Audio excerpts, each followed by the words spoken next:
Bueno, buen día hermanos, vamos a tratar el capítulo 15 y 16 de Apocalipsis y primeramente vamos a encomendarnos al Señor.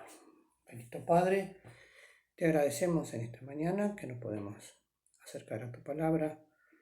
Danos el discernimiento y la luz necesaria para entender tus propósitos. En tus manos, bendito Padre, nos encomendamos y en el bendito nombre de Cristo Jesús te lo rogamos. Amén, Señor. Muy bien.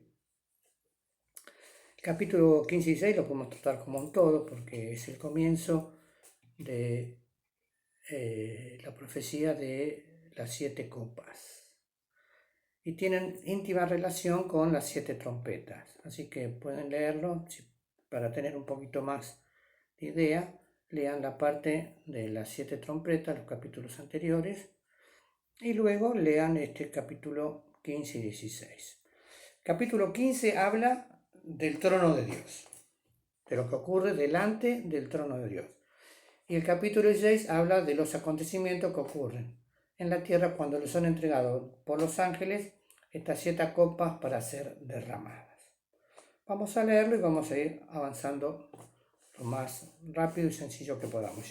Como siempre digo, todas las dudas y todas las inquietudes las pueden preguntar y las responderemos en la medida que podamos, tengamos la luz necesaria para hacer.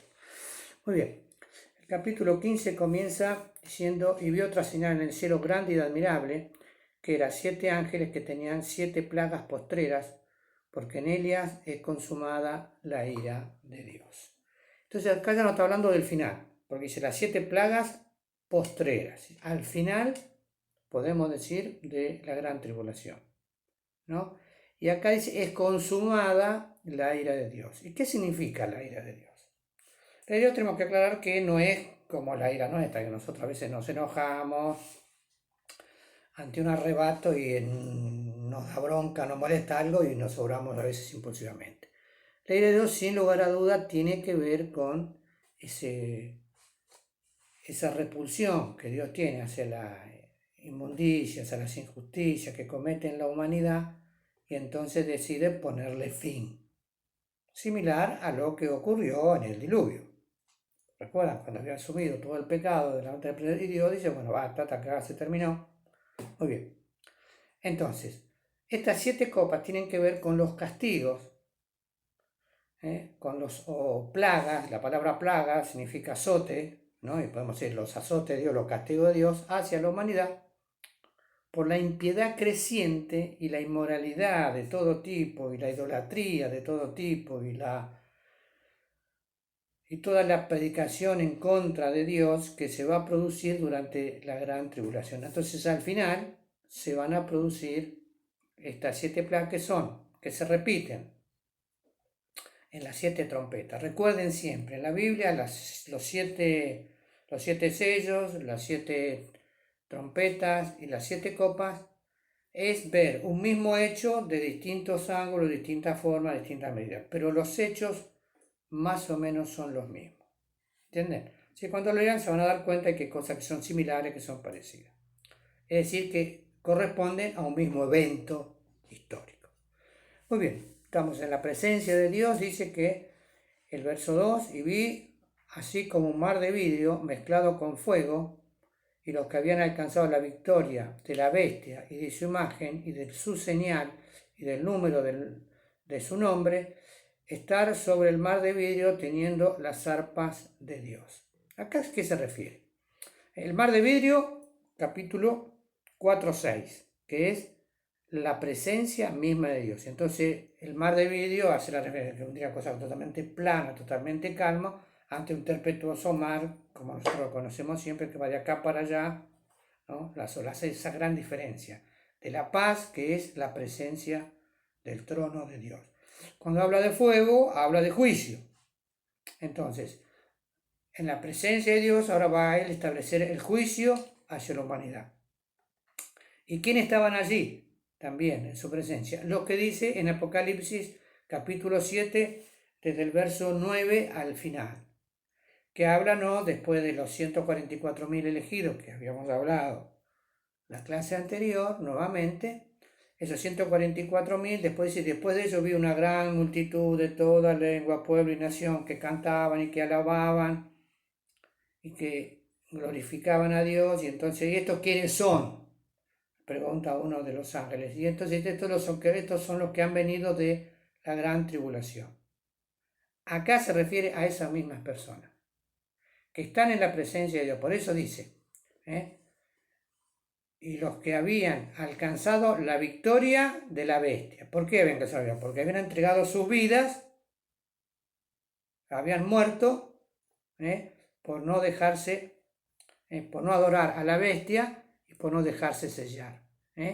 La bestia y su imagen y de su señal y del número de su nombre, si no se habían dejado sellar. Entonces, estar sobre el mar de vidrio en la presencia de Dios y teniendo allí unas arpas. Arpa significa alabanza, significa cántico, ¿no? Así que sí, conmigo el Señor va a tener que hacer un milagro para que yo pueda tocar algo. No, con la música estoy disociado, evidentemente. Muy bien. Y dice acá la palabra, el verso 3, y cantan el canto de Moisés, siervo de Dios. ¿A qué se refiere el canto de Moisés? El canto de liberación, que hace algo, justo miren, sin darnos cuenta, algo dijimos cuando hablamos de la Pascua, ¿no? Que es, Moisés hace un canto cuando cruza el Mar Rojo, hay un canto del habla de la liberación. Entonces, este cántico de liberación que se va a dar en los cielos es similar, porque habla de la liberación que han obtenido todos los salvados. ¿No es así? Y el cántico del Cordero, es decir, alabanza a Cristo, diciendo, y acá habrán las frases que tiene ese cántico. Grandes y maravillosas son las obras del Señor, Dios Todopoderoso. Nadie puede negarlo. Justos y verdaderos son tus caminos. Exactamente, más allá que a veces los entendamos o no los entendamos, los propósitos, o los caminos que Dios tiene preparados para nosotros, tenemos que entender que son justos y verdaderos. Es decir, justos que nos corresponden, y aparte tienen que ver con la veracidad de Dios al cumplir esos propósitos en nosotros. Muy bien. Y habla Rey de los santos, habla que es el Rey de todos los hijos de Dios. Y entonces el versículo 4 una advertencia: ¿quién no temerá al Señor y engrandecerá su nombre? Si estamos en la presencia de Dios tenemos que hacer eso, porque tú solo eres santo, por lo cual todas las naciones vendrán y adorarán delante de ti, porque tus juicios son manifiestos. Entonces todas las naciones van a adorar. ¿Cuándo va a ocurrir eso? En el milenio, ¿no? Cuando los juicios de Dios se muestren, es decir, son manifiestos, son revelados. Y después, trono de Dios, presencia de Dios, pasa eso allí. Y después de esto, miré, y aquí el templo del tabernáculo del testimonio fue abierto en el cielo. Y también habla de ese templo que está en el cielo, ¿no? En la presencia misma de Dios, ¿no? Y el templo del tabernáculo podemos tomar como la idea del templo aquí en la tierra, que era en el lugar donde donde se recibían, ¿no? las oraciones de los santos y donde se intercedía por la humanidad. Entonces en ese templo, que es la presencia misma de Dios, allí estaban entonces, en ese templo fue abierto en el cielo y salieron del templo 7 ángeles, es decir, aquellos que podían ser los 7 mensajeros. Ángel y mensajero lo mismo, la misma palabra. Estos 7 mensajeros que tenían que cumplir una función ahora en la tierra. ¿Y cuál era la función? Derramar las 7 copas. Muy bien. Que tenían las 7, dice, que tenían las 7 plagas, vestidos de lino limpio, significa, y blanco, eso significa la santidad, ¿no? Y cuando dice que tenían un cinto de bandas de oro, significa la pureza. ¿No es así? Y uno de los 4 animales le dio a los 7 ángeles copas de oro llenas de la ira de Dios que vive para siempre jamás. Los 4 animales, nuevamente vamos allá a Apocalipsis capítulo 7. Estos animales, podemos decir, son los mismos que se encuentran allá en Isaías, ¿no? Hablando de esos querubines que están siempre en la presencia de Dios, de alabando, honrando, que esos ángeles que tienen 6 alas, con 2 se cubren, con 2 alaban a Dios y con 2 vuelan. ¿No es así? Y entonces el verso 8 dice, y fue el templo lleno de humo de la majestad de Dios por su potencia, y ninguno podía entrar en el templo hasta que fuesen consumadas las 7 plagas las 7 plagas de los 7 ángeles. Y acá lo que tenemos que entender dice que como que el templo se llenó de la presencia de Dios y nadie podía entrar hasta que no terminasen las plagas. ¿Qué quiere decir esto? Esto quiere decir que ya no podía haber intercesión. Así como Moisés, muchas veces cuando el pueblo pecaba y hacía los desastres que hacía, iba, lloraba, intercedía, y Dios perdonaba y se retractaba, acá ya no. Acá el templo es sellado, en el cual que no hay intercesión posible para que estas plagas no se cumplan. Entonces ahora los 7 ángeles reciben esas 7 copas de la ira de Dios, del castigo de Dios, del azote de Dios sobre la humanidad, y las van a derramar.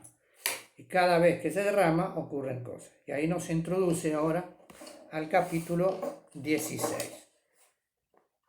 Y dice así, y oí una gran voz del templo que decía a los 7 ángeles, id y derramad las 7 copas de la ira de Dios sobre la tierra, lo que dijimos recién.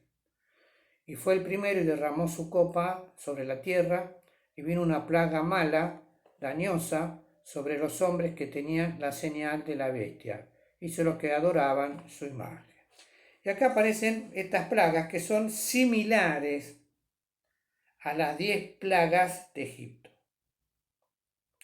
Y ustedes dirán, ¿qué tendrá que ver una con la otra? Juan se lo copió de Moisés de las plagas. No, está hablando en un paralelismo, así como Faraón era símbolo, ¿no?, de ese Dios que tenía, porque para los que tenía que ser destruido por las plagas de Moisés, por los castigos de Moisés. ¿Por qué? Porque para los egipcios el faraón era Dios. Y entonces el poder de Dios, ahora dado a través de Moisés, tenía que demostrar que ese Dios, que era faraón, no tenía poder. En la misma medida, ahora el anticristo, con todo el poder, con toda la obra, con toda la gloria que le va a dar Satanás y el falso profeta, que ellos van a prometer un reino de estabilidad, de progreso continuo, porque ese va a ser el engaño, el progreso continuo de la humanidad. Por eso los 3 primeros años y medio van a ser 3 años de progreso y de que todo va bien y de que todo comienza a funcionar y que el anticristo hace las cosas correctamente, que es un gran gobernante y que le tenemos que poner fe y que tenemos que... Entonces, después de los 3 años y medio, van a ocurrir, por un lado, que el anticristo se va a transformar en un opresor. Y por otro lado, donde Dios va a mostrar sus juicios sobre ese imperio opresor. Y estos juicios van a tener que ver con los castigos a los cuales la humanidad, después de recibir los castigos, vamos a ver que también siguen negando a Dios, no ven a Dios, como ocurre hoy en día. Ante esta plaga esta pandemia que estamos pasando, algunos la toman desde el punto de vista espiritual, que es un producto porque la humanidad vive sin Cristo, y la humanidad lo toma como una cosa normal, como una enfermedad más, producto de o manipuleo de animales o no tener las condiciones de asepsia necesarias. Y no ven detrás de todo esto a Dios. ¿Entendemos? De la misma manera, multipliquémoslo por 20, por 30, porque las plagas van a ser mucho más terribles que todo esto que estamos pasando ahora. Esto es solamente la cabeza del alfiler, comparado con lo que va a ocurrir durante la gran tribulación. Entonces, la primera plaga tiene que ver con las úlceras que se le producían a los animales y a la gente en Egipto. Y estas úlceras eran úlceras, por ejemplo, tumores, es decir, una enfermedad sobre la humanidad. ¿No es así? ¿eh? Y entonces dañosa, una enfermedad como el coronavirus, pero en vez de ser, ¿cómo era, qué sé yo? ¿Cómo era la plaga de la peste bubónica? Supóngase que azotó Europa durante los años 1100, 1200 en la Edad Media. Podemos decir una cosa parecida, para que tengamos una idea de esta plaga. Y qué interesante que esa plaga le da en las grandes ciudades, porque en las grandes ciudades donde están todos juntos, ahí se ocurre por el contagio. ¿Por qué? Porque los hijos de Dios, como dice Mateo 24, huyan a los montes. Porque los hijos de Dios que estén en las ciudades van a tener que estar encerrados. No van a poder salir, no por la cuarentena, sino porque si no tienen la señal, lo van a llevar preso. Interesante lo que dice acá. Muy bien, el verso 3, y el segundo ángel derramó su copa sobre el mar, y se convirtió en sangre, como de un muerto, y toda alma viviente fue muerta en el mar. Y el cuarto ángel, ¿no? El tercer ángel, verso 4, derramó su copa sobre los ríos y sobre las fuentes de agua y se convirtieron en sangre. Y esto, yo pensaba, ¿a qué se refiere, no? Esto que es en sangre. ¿La sangre humana? Quizás no, quizás tiene que ver bien más con los desastres ecológicos que estamos produciendo en el mundo. Hemos visto que en este mes de pandemia las aguas de Venecia se han vuelto transparentes. Las aves han vuelto a muchos lugares donde no existía.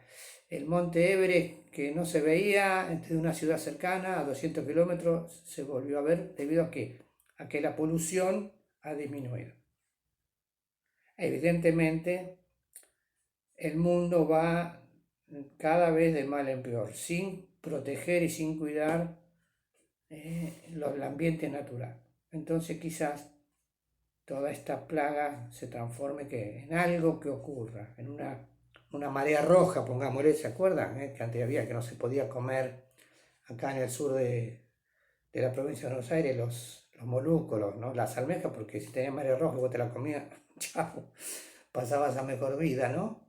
Entonces, alguna enfermedad, producto que ocurre en el mar y en todas las aguas, producto de la polución, producto del mal manejo que tiene el ser humano. Entonces Dios permite el desarrollo de alguna bacteria, algún elemento, algo, para que toda el agua fuese contaminado por un cierto tiempo. Imaginen eso lo que significa, ¿no? Muy bien, vamos ahora al verso 5, ¿no es así? Y oí el ángel de las aguas que decía, justo eres tú, oh Señor, que eres y que eras el santo porque has juzgado estas cosas. Has juzgado y has hallado y las has condenado. A eso se refiere, ¿no? Porque ellos derramaron la sangre de los santos y de los profetas, así también tú has hecho beber la sangre, pues se lo merece. Entonces acá es como una retribución al pecado que produce la humanidad en contra de los hijos de Dios. ¿A través ¿qué? De toda la historia, porque dice de los profetas, ¿no? Muchas veces la historia no ha reconocido todos los hechos aberrantes que ha hecho sobre los hijos de Dios. Y entonces, en alguna medida, al final de los tiempos, Dios juzga a la humanidad por este pecado. Y oí, el verso 7, al otro ángel, ¿no? Del altar que decía, ciertamente, Señor, tú eres Dios Todopoderoso, tus juicios son verdaderos y justos. Nuevamente hablando de la acción de Dios cuando Dios ya dice, bueno, basta, acá viene ya el castigo, viene el juicio. Entonces habla de la justicia de esos juicios. Que a veces los hombres no lo queremos aceptar, ¿no? Decimos, Dios es injusto, ¿no? Porque pasó esto, pasó lo otro, Dios es injusto. Y después cuando aparece la justicia de Dios, también nos quejamos, ¿es así? El ser humano muchas veces es así. Y el cuarto ángel derramó su copa, verso 8, sobre el sol y le fue dado a quemar a los hombres con fuego. Y verso 9, y los hombres se quemaron con grande calor y blasfemaron el nombre de Dios que tiene potestad sobre las plagas y no se arrepintieron para darle gloria. Acá tenemos otra plaga. ¿Cuál es? El sol. Pensaba en esto, el agujero de ozono, donde se abre y entonces nuestra atmósfera deja de filtrar los rayos ultravioletas. Y si los rayos ultravioletas no fuesen filtrados por la atmósfera como son ahora, nosotros nos quemaríamos directamente. Esta piel no está preparada para resistir ese tipo de radiación solar. Nuevamente vemos acá ahora que es un tema que tiene que ver con la ecología. El mal uso de los recursos del hombre va a lograr ¿qué cosa? Que destruir hasta nuestra atmósfera, o la contaminación, o lo que se llama el efecto invernadero. ¿Qué significa el efecto invernadero? Que todos los gases que se van elevando producen en la atmósfera un efecto que aumenta la temperatura. Como cuando uno ¿vieron los viveros que tienen un plástico puesto? Y entonces el sol choca en el plástico o los vidrios que tienen y adentro aumenta el calor. De la misma manera, la polución produce eso. ¿Qué nos está diciendo? Esto que hacia el final de los tiempos puede ocurrir que el mal manejo de los recursos naturales de la humanidad produzca estos problemas. Por supuesto, los va a producir. Y entonces los hombres se van a quemar al sol. Nadie va a poder salir. Van a tener que poner coeficiente de seguridad, no sé, 200, 300. O van a tener que estar todos encerrados. Habla entonces acá de esta plaga que tiene que ver con el poder del sol sobre la humanidad. Y lo interesante, como dice acá al final del verso 9, y no se arrepintieron. Vayamos hacia Egipto, le ocurrió lo mismo. Cuando ocurren hechos sobrenaturales, que es un castigo hacia la humanidad busca a quien echarle la culpa y no busca reconocer sus faltas y sus fallas para reconocerse y arrepentirse delante del trono de Dios. Similar, cuando a veces nos ocurren a nosotros cosas, que lo primero que decimos, es una prueba del Señor, y en vez de pensar que a veces pagamos las cosas que no pasan, es pagar el justo juicio sobre aquellas cosas que hacemos mal o sobre nuestros pecados. Esto no quiero decir que todos somos castigados porque Dios no nos ama, sino que a veces recogemos lo que sembramos. Seamos creyentes, seamos incrédulos. El Señor dice, todo lo que el hombre sembrare, eso también se dará. Entonces, corresponde para todo. A veces Dios tiene misericordia y no nos castiga en proporción a nuestro pecado. Pero a veces las cosas que nos pasan son producto de ¿qué? De nuestro pecado. Cuando nos ocurren esas cosas, tenemos que acercarnos al Señor de rodillas y ¿qué? Confesar nuestros pecados, pedirle perdón, que nos muestre nuestro pecado y arrepentirnos y cambiar. Y de esa manera seremos bendecidos. La humanidad, como vemos acá, al ver todos estos hechos terribles, se cierra más o se junta más al anticristo para que el anticristo justifique todas las cosas y no se arrepientan del trono de gracia. Verso 10. Y el quinto ángel derramó su copa sobre la silla de la bestia, y su reino se hizo tenebroso, y se mordían las lenguas de dolor. Y blasfemaron del Dios del cielo por sus dolores y por sus plagas, y no se arrepintieron de sus obras. Y acá que lo ocurre. Ahora ya vamos ahora a un problema bien donde está el trono gobernante, la capital del imperio mundial. Y acá se hizo tenebroso. Es decir, le vino la oscuridad. Puede ser una oscuridad natural, producto de los agentes atmosféricos, o una oscuridad espiritual. ¿Donde qué? Donde el pecado del anticristo y el poder del anticristo cada vez se pone más terrible. Que así va a ocurrir. O desde el punto de vista natural, que por distintos problemas o dificultades vieron que dice ya las trompetas y el sol se oscureció y la luna no dará su lumbre. Puede ocurrir también que haya hechos cósmicos que afecten el poder del sol aquí en la Tierra. Entonces, la oscuridad y las tinieblas que hubo allá en Egipto también pueden ocurrir aquí en la Tierra. Y entonces, lo más interesante, que esa oscuridad hace sufrir al anticristo y a todos sus séquitos. ¿Por qué? Porque son luchas internas, problemas de poder, dificultades entre ellos, guerras entre ellos, porque siempre ocurrió eso, el ser humano es así. Y entonces habrá problemas en la corte del anticristo por lugares de poder, como ocurre en todos los gobiernos, ¿vieron? En los nuestros pasan 2 por 3 seguidos. A Bolsonaro ahora le pasó que se peleó, quiso echar al jefe de policía y se le fue conjunto con el jefe de policía, el jefe del ministro de justicia. Todas luchas internas que ocurren en los lugares de poder. Se hizo tenebroso. ¿Esto qué quiere decir? Que allí aparecieron cosas terribles, que generaron profundo dolor y desavenencias entre ellos. Por eso para mí, más que una oscuridad de carácter natural, esa es una oscuridad de carácter espiritual, donde el desarrollo terrible que va a tener el anticristo de persecución, de muerte, y por otro lado la máscara que tiene que mantener hacia afuera de benevolencia, de paz, hacia toda la humanidad, genera en el interior cosas terribles. Y entonces blasfeman a Dios, por supuesto, porque es un gobierno sin Dios, es un gobierno totalmente materialista.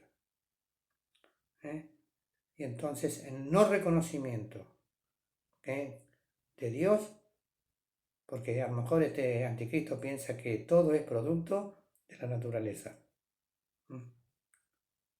Entonces no tiene por qué arrepentirse. Pensará por las desgracias que nos pasan en nuestro gobierno, ¿no? Como muchos gobernantes que le pasan cosas y siempre echan la culpa a otros, cuando son responsables ellos de los actos. Entonces no hay un reconocimiento, por eso no se arrepintieron.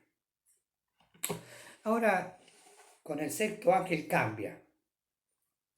Ya podemos decir lo que tiene que ver con el castigo hacia la humanidad, ¿no? Entonces ya faltan 3 minutos para que termine esta primera parte, que ahora vamos a continuar con la otra.